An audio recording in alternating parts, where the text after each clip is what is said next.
Yes, hello folks, welcome back to my first tasting video here on my channel, Whisky Wismar.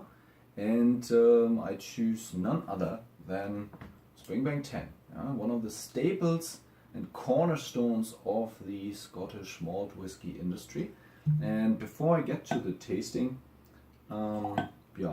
brief introduction about what makes Springbank special in many people's eyes, mine included. So, what is so special about Springbank? So, first of all, founded or first able to legally distill spirits in 1828.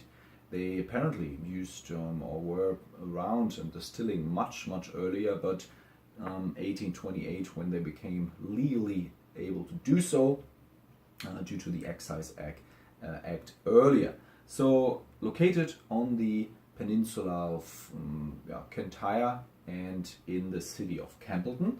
On your way to Islay, many people stop by to have a look at Springbank Distillery. It's one of now 3 still working distilleries in Campbellton, all around Campbellton. So Springbank being one of it, Glen Scotia as well as Glengyle, where that also belongs to J&A Mitchells and Company, who own Springbank. So it's a family-run distillery, not part of any great large corporation or group of distilleries.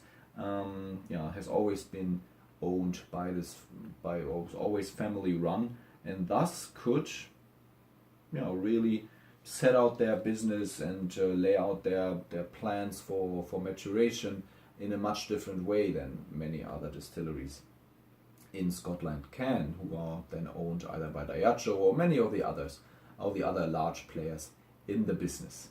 So Springbank has 3 different types of malts that you can buy. For once, the triple distilled Hazelburn.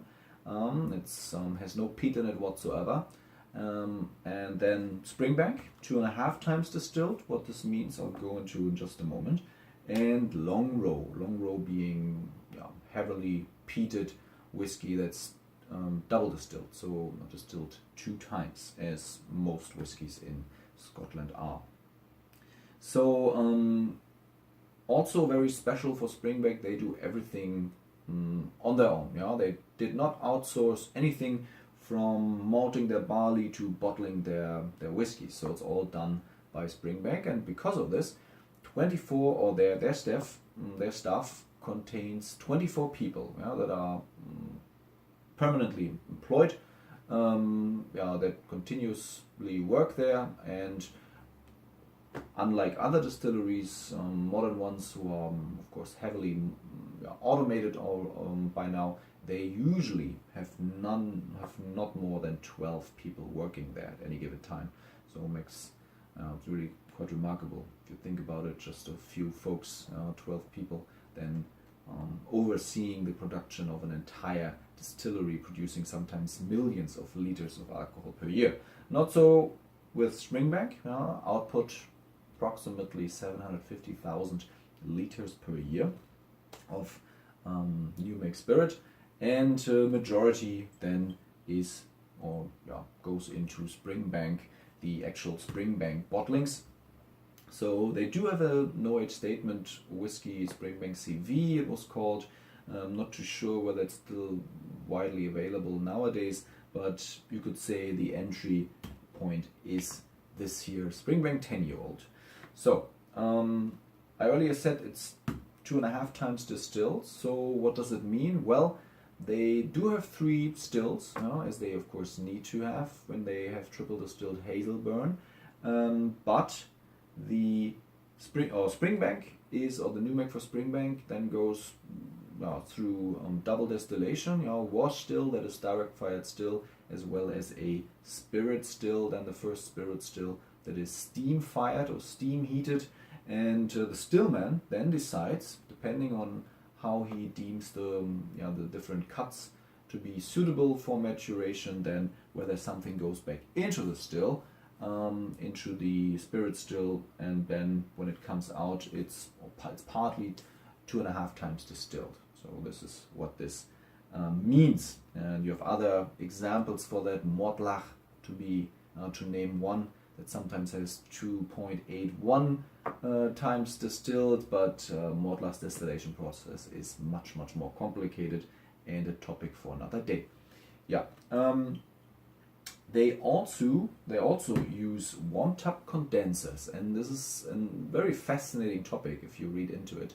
What these copper spirals, these copper tubes actually do for newly distilled spirit, or what copper in general does for the spirit. So, just to go into it very briefly, copper has the marvelous feature to sort of, through catalytic reaction, draw out unwanted components from the new make spirit, for the most part sulfury components, and this is then increased and emphasized through warm tub condensers, where the new make spirit is then sort of condensing, the new make, or the alcoholic vapors are then condensing when they go down this warm tub, this long copper tube, cooled and condensing through the cold water that's then on the outside.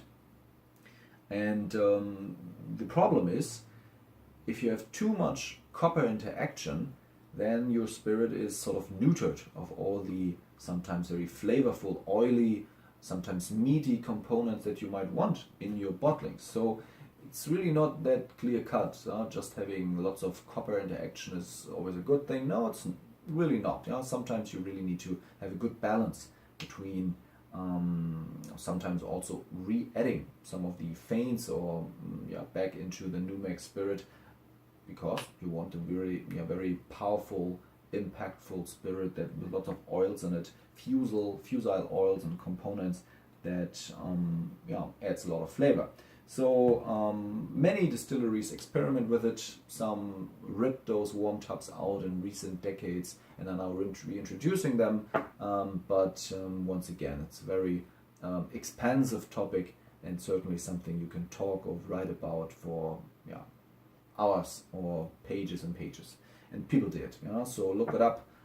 Just enter warm tub condensers, and you have a plethora of different sources that try to go into what they are and what they do.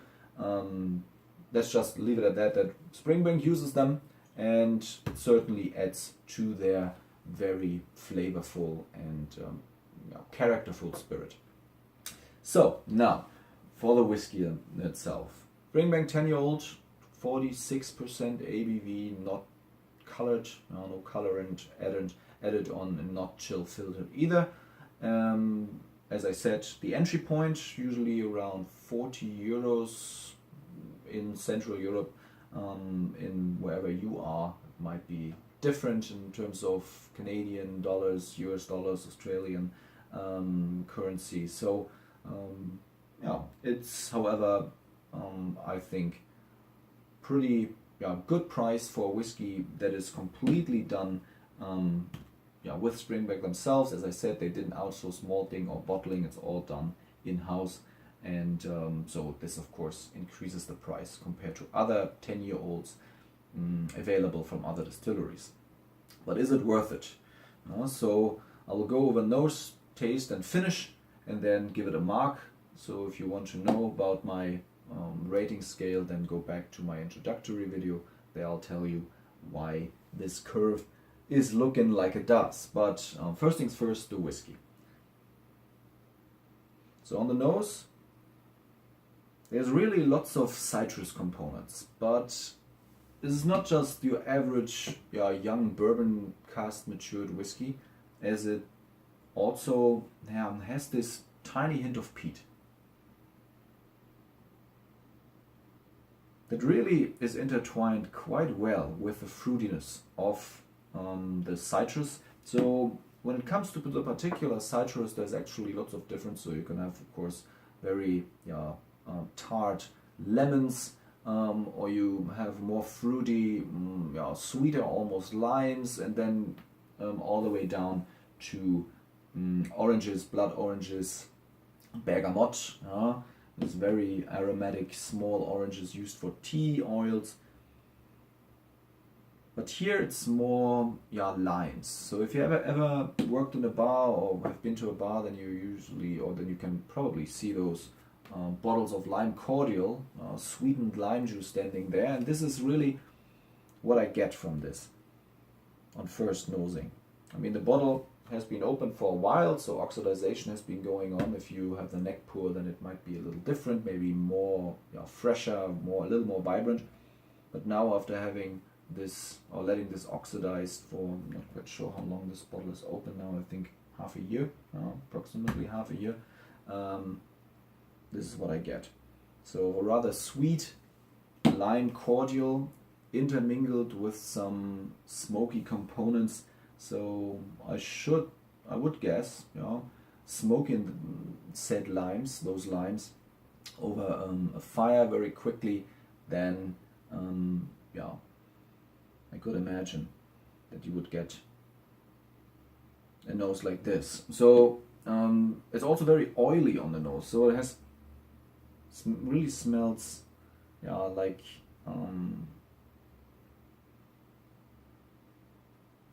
like you have sort of lime,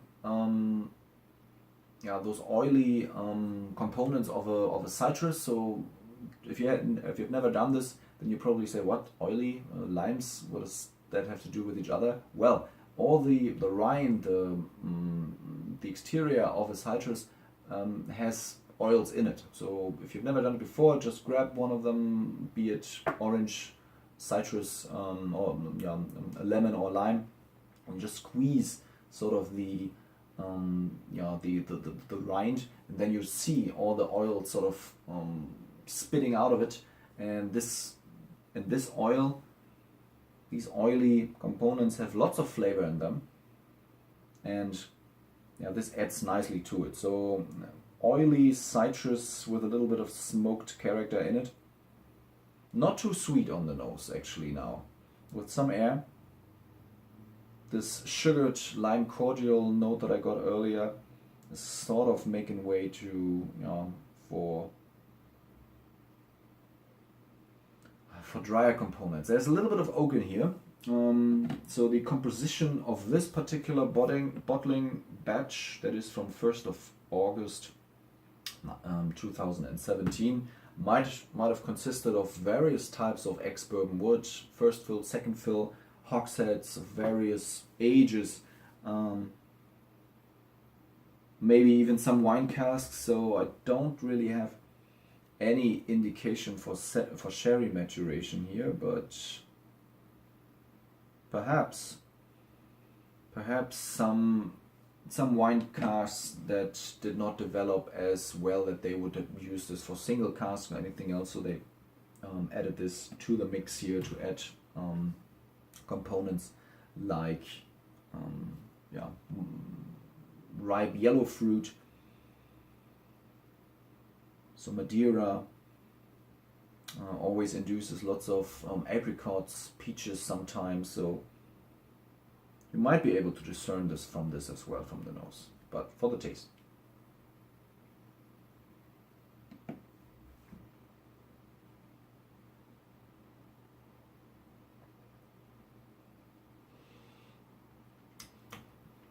It's always a joy. So it does not hit you right away. So it really builds over a couple of seconds. It starts off rather sweet, but now in the back it's drying more and more. So the oak is really asserting itself. The oak that's in this, but at first it's very sweet. On the front of the tongue and in your cavity, in your oral cavity, is all very sweet, mouth watering. So you certainly can add water to this if you want to, but it's absolutely not necessary to get, I think, most out of Springbank 10, at least this particular batch. So there's toffee, definitely toffee. There's now also apples, but not any tart apples, and not really sweet. It's more sort of fried apples, sometimes done here, and baked, or baked apples, I should say, not fried, baked apples here, specialty in Germany now coming up for Christmas season. You sprinkle lots of, or you bake those apples in an oven at custard or cinnamon, and it's pretty nice dessert. But yeah, baked apples is what you get from this on the palate as well.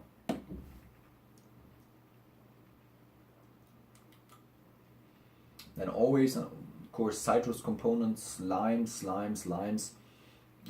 Always with this touch of peat in it, so that it also has sometimes of a mineral feel to it, a mineral texture. I'm not saying the obvious licking on a limestone or something like that. Certainly really up to your own olfactory senses or experiences or memories, but yeah, it's really not as clear cut, and you can get a lot out of this. Not nearly enough that you can just brood over this for half an hour, 45 minutes, an hour, but it's complex enough to not get boring, and certainly to not get boring even after a full bottle. So for the finish,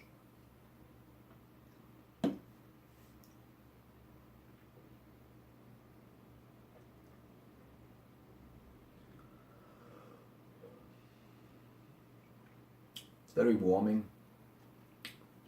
A little bit of mint now, black tea perhaps. So some tannic sensations. But it really stays true to this terry, oily, charred lime character that you all already got on the nose. So it does this well, and it's really something that stays true to this particular bottling of Springbank 10. It's not really all that complex, as I said, but what it can do and what it does really well, and just gives testament to the good work that they do at Springbank. So let's leave it at that. Now for the mark.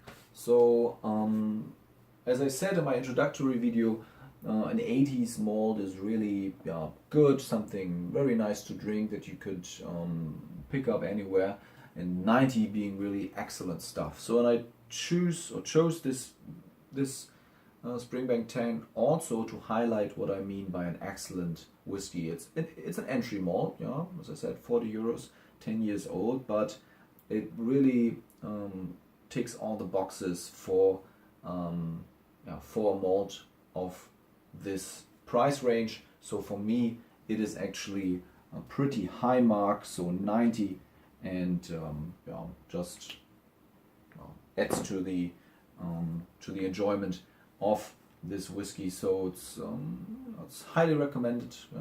Everybody should at least try the Springbank malt of any denomination, be it Hazelburn, Longrow or Springbank, at least once, to see what the fuss is about when everybody says, yeah, Springbank, they're really the cool kids on the block, they do everything themselves, and defy many of the modernization that is going on within the Scotch whiskey industry in the last couple of decades. So as I said, highly recommended, and I'll see what I review next. Hope you enjoyed this. Leave me a like or dislike, whatever you prefer. Let me know what you think, or even subscribe. Okay, so then I'll see you next time. Bye bye.